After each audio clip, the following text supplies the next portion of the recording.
The next part of chapter 2. Let me just get on there.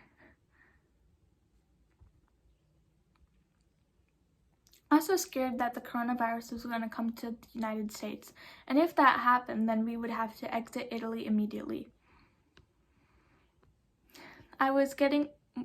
Nona got some lunch for us, and we were so excited to eat the homemade lasagna that she would make.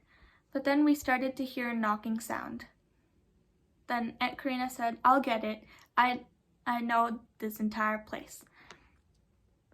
And it was my Uncle Julian. He came up to us with hugs and greetings, and of course lots of gift bags and a box filled with Italian cookies and cupcakes from his bakery. Delphine got her gift yesterday. It was a heart necklace with a tiny picture of her inside.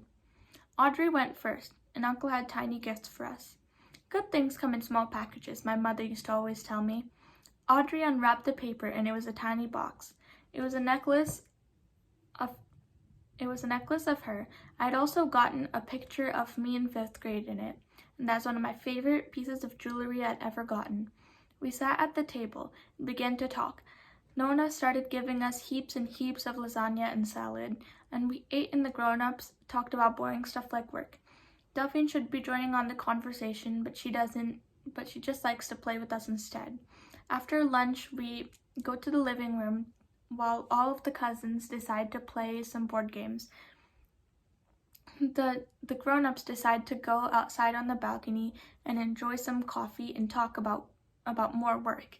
On the shelf there was chess certificates that were Aunt Karina's and Delphine's mom and Aunt Gian's and my mom's.